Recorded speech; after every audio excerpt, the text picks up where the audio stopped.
Кстати, данный внешний бокс можно купить по хорошей привлекательной цене. Ссылочку оставлю на AliExpress. Переходите, смотрите, сравнивайте и можете покупать. Всем привет, с вами Давилыч. Сегодня на обзоре не SSD. Сегодня внешний бокс для жестких дисков и SSD от компании Orica. И это моделька 3139U. Бывают ситуации, я думаю, со мной согласятся многие, когда нужно подключить жесткий диск, например, 3,5 дюйма, большой, быстро и, например, только через USB. Это касается тех же самых ноутбуков и там любых девайсов. И что делать? Как быть? И тут на помощь приходят внешние боксы, коих сейчас очень много от разных брендов и которые полностью решают эту проблему. Просто берете, устанавливаете жесткий диск внутрь, подключаете дополнительное питание. На жесткий диск объем 3,5 дюйма оно необходимо.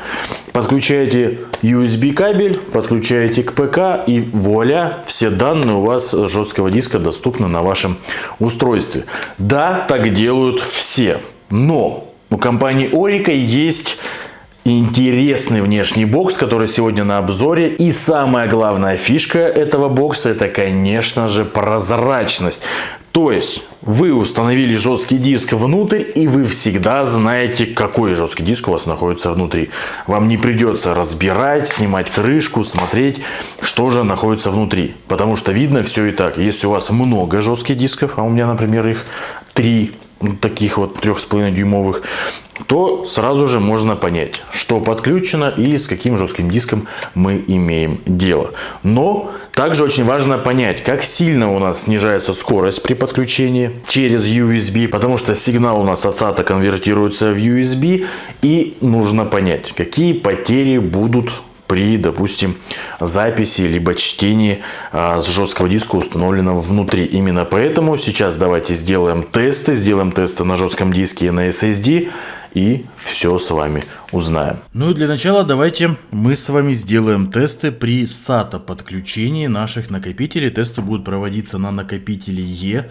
Это у нас жесткий диск от VD на 2 терабайта.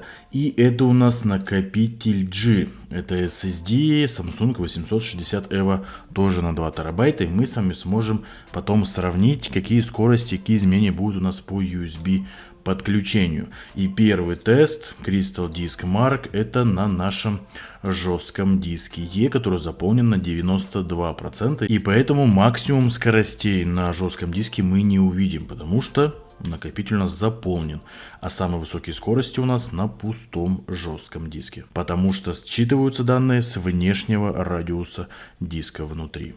В итоге на практически полностью забитом жестком диске мы получаем невысокие скорости чтения записи из-за того, что информация считывается и записывается на внутреннюю область жесткого диска, внутренний радиус. Но мы сможем зато сравнить эти результаты с тем, что мы увидим при подключении по USB через наш внешний бокс. Далее запустим AGE Video Systems, посмотрим, какие скорости накопитель покажет нам здесь, чтобы мы тоже могли все это дело сравнить. Получили 80 на запись, 78 на чтение. Отлично. Ну и теперь давайте мы с вами скопируем на наш жесткий диск нашу любимую папочку рендер, объем 100 гигабайт, и посмотрим, какие скорости у нас будут в самом начале. Так, это у нас все кэш оперативной памяти. И вот у нас реальная скорость записи, которая скачет 68, 50, 70. Так, 69. Да, вот так вот у нас скорость скачет. Ну что ж, я думаю, здесь более-менее все понятно. 60, опять 77, 66, 70, 69. Ну, думаю, можно считать 70 мегабайт в секунду реальной скоростью записи на наш жесткий диск при подключении по SATA интерфейсу. Все, дальше нам эта папочка здесь не нужна. Жесткий диск у нас установлен в бокс. Нажимаем кнопку включения и ждем, когда же он у нас появится. Отлично, все, запустился, супер. На всякий случай запустим Crystal диск инфо. Вот он, наш накопитель E, только уже через USB подключенный. Ну и снова первый тест в Crystal Disk Mark. Итак, тест у нас завершился при подключении через внешний бокс. И давайте сравним с тем, что у нас было.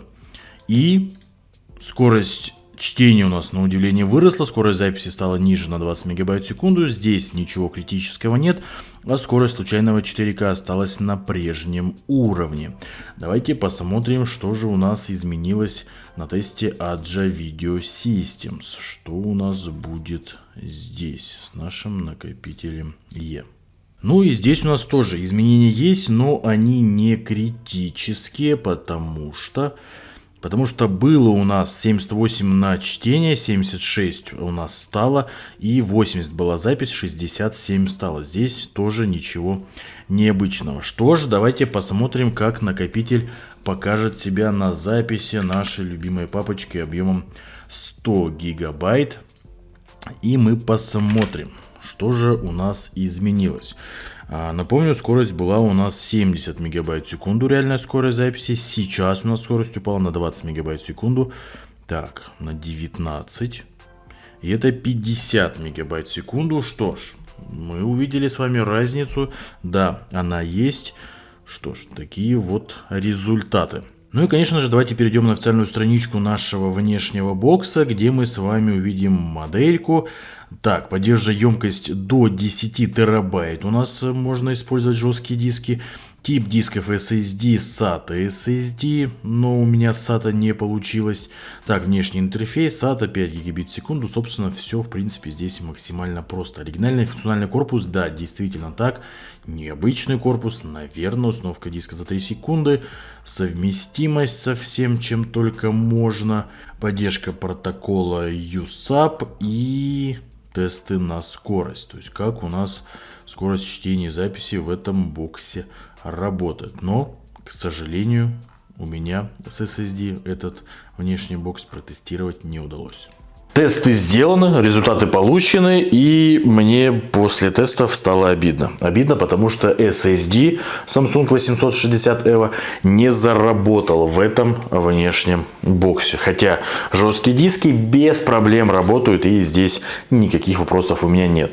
Даже если вы подключите сюда маленький жесткий диск, у вас тоже все будет обычно нормально работать. Но SSD по какой-то причине не заработали. Что же касается скоростей, то как и подобает, USB все равно немножечко срезает скорость. И здесь мы увидели снижение на 20 мегабайт в секунду. Если у вас будет жесткий диск пустой, то, конечно же, там скорости будут гораздо выше. И при USB вы получите снижение всего лишь на 20 мегабайт в секунду. Это не так значительно. Причем это относится и к синтетическим тестам, и к тестам на реальную запись. И несмотря на то, что этот бокс у нас не заработал с SSD, он все равно очень полезный, потому что жесткие диски здесь работают, и работает это все у нас отменно. А благодаря прозрачной крышке видно, какой жесткий диск находится внутри. Так что я смело рекомендую этот бокс к покупке. Он у меня будет трудиться с жесткими дисками, когда мне нужно быстренько подключить жесткий диск по USB. Ну и такой бокс, я думаю, должен быть в доме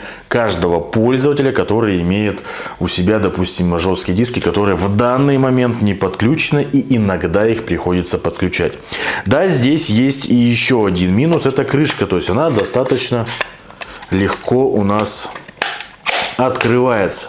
Но если, например, вы собираетесь использовать жесткий диск достаточно длительное время, один и тот же жесткий диск, то можно просто прозрачным скотчиком подклеить этот акриловый прозрачный корпус и получать удовольствие. В любом случае, если вы его будете использовать длительно, вы куда-то его положите, например, там за монитор, и будете использовать. Потому что он все равно у вас будет требовать внешнего блока питания, который у нас, конечно же, есть в комплекте.